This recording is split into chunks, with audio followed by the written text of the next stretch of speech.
श्रीमद् भगवद गीता यथारूप अध्याय 16 देवी तथा आसुरी स्वभाव श्लोक 11 से लेकर 19 तक के बारे में आज हम जानेंगे।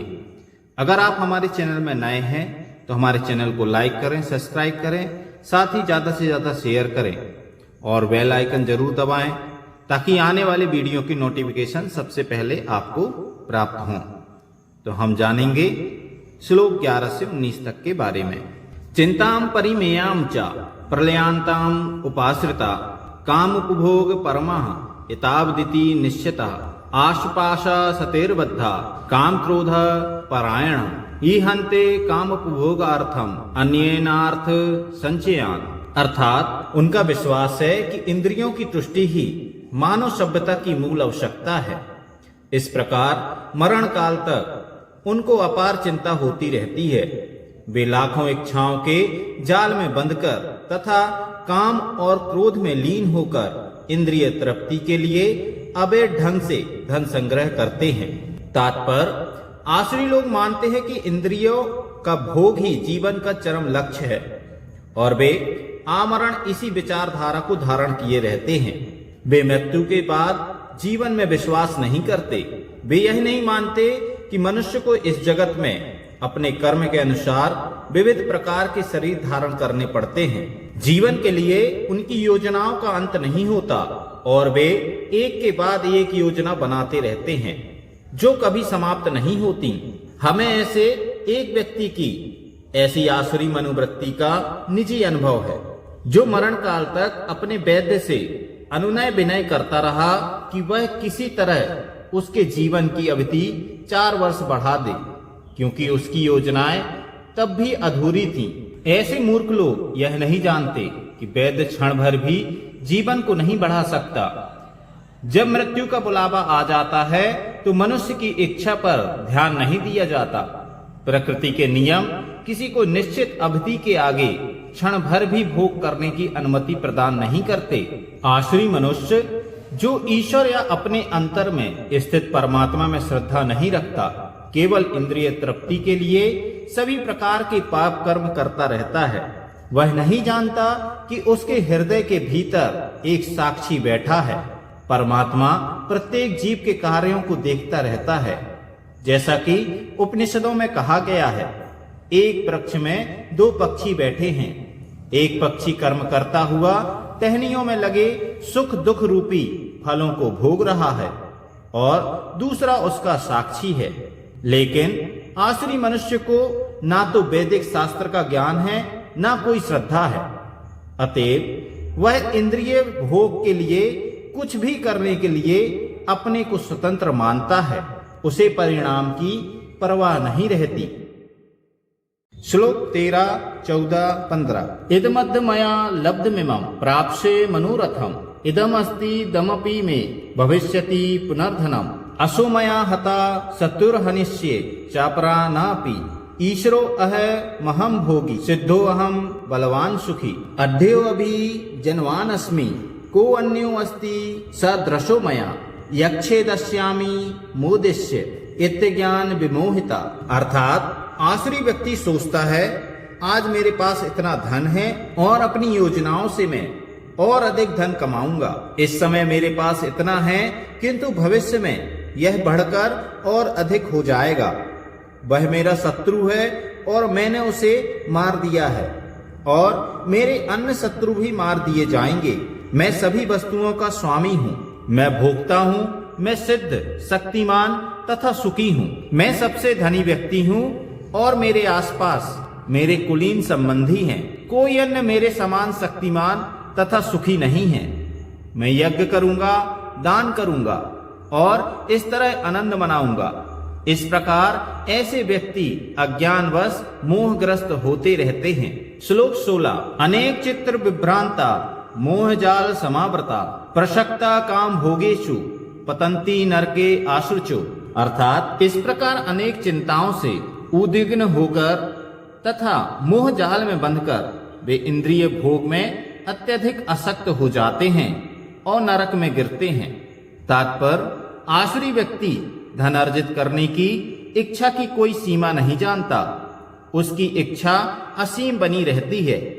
वह केवल यही सोचता रहता है कि उसके पास इस समय कितनी संपत्ति है और ऐसी योजना बनाता है कि संपत्ति का संग्रह बढ़ता ही जाए।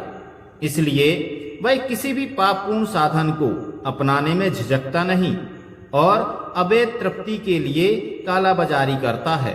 वह पहले से अपनी अधिकृत संपत्ति यथा भूमि, परिवार, घर तथा बैंक पूंजी पर मुग्ध रहता है और उनमें वृद्धि के लिए सदैव योजनाएं बनाता रहता है। उसे अपनी शक्ति पर ही विश्वास रहता है और वह यह नहीं जानता कि उसे जो लाभ हो रहा है वह उसके पूर्व जन्म के पुण्य कर्मों का फल है। उसे ऐसी वस्तुओं का संचय करने का अवसर इसलिए मिला है, लेकिन उसे पूर्व जन्म के कारणों का कोई बोध नहीं होता। वह यही सोचता है कि उसकी सारी संपत्ति उसके निजी उद्योग से है। आसुरी व्यक्ति अपने बाहुबल पर विश्वास करता है, कर्म के नियम पर नहीं। कर्म नियम के अनुसार पूर्व जन्म में उत्तम कर्म करने के फलस्वरूप मनुष्य उच्च कुल में जन्म लेता है, या धनवान बनता है, या सुरक्षित बनता है, या बहुत सुंदर शरीर प्राप्त करता है। आसुरी व्यक्ति सोचता है कि ये चीजें आकस्मिक हैं और उसके बाहुबल या समर्थ के फलस्वरूप हैं। उसे विभिन्न प्रकार के लोगों, सुंदरता तथा शिक्षा के पीछे किसी प्रकार की योजना या व्यवस्था नहीं प्रतीत होती। श्लोक 17। आत्मसंभाविता स्तब्धा धनमान मदान्विता यजन्ते नाम यज्ञस्ते दंभेन आविधि पूर्वकम।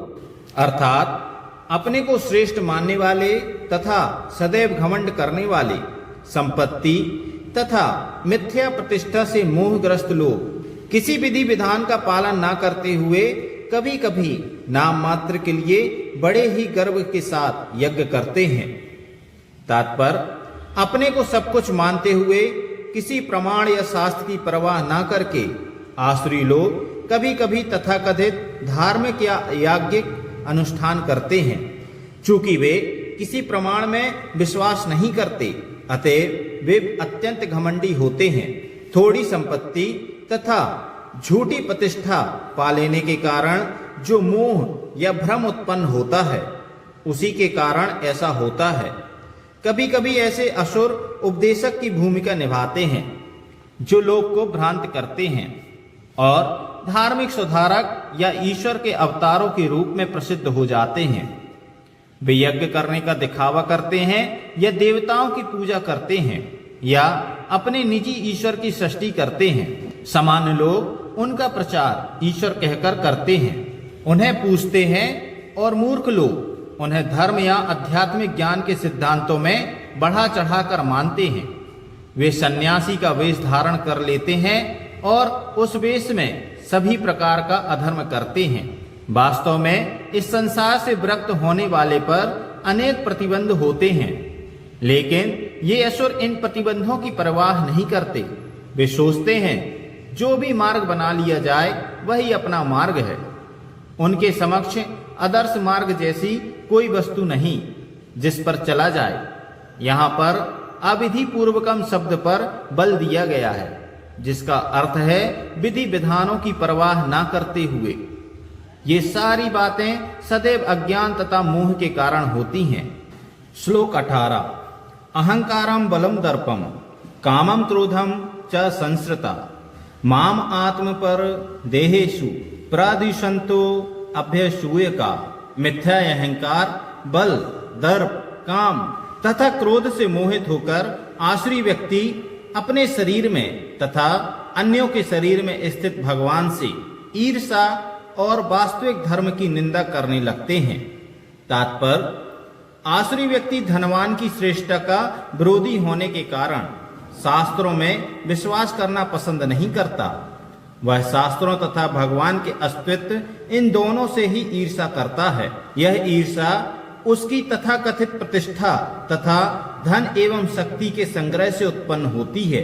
वह यह नहीं जानता कि वर्तमान जीवन अगले जीवन की तैयारी है। इसे ना जानते हुए वह वास्तव में अपने प्रति तथा अन्यों के प्रति भी द्वेष करता है। वह अन्य जीवधारियों की तथा स्वयं अपनी हिंसा करता है। वह भगवान के परम नियंत्रण की चिंता नहीं करता, क्योंकि उसे ज्ञान नहीं होता। शास्त्रों तथा भगवान से ईर्ष्या करने के कारण वह ईश्वर के अस्तित्व के विरुद्ध झूठे तर्क प्रस्तुत करता है।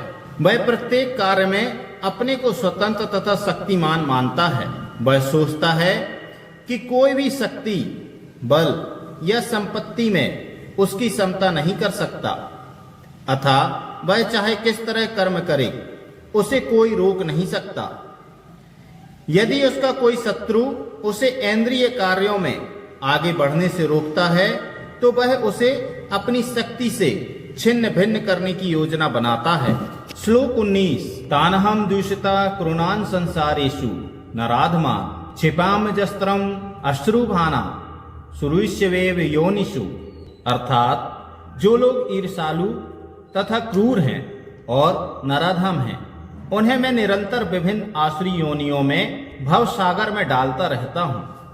तात्पर्य इस श्लोक में स्पष्ट इंगित हुआ है कि किसी जीव को किसी विशेष शरीर में रखने का परमेश्वर को विशेष अधिकार प्राप्त है।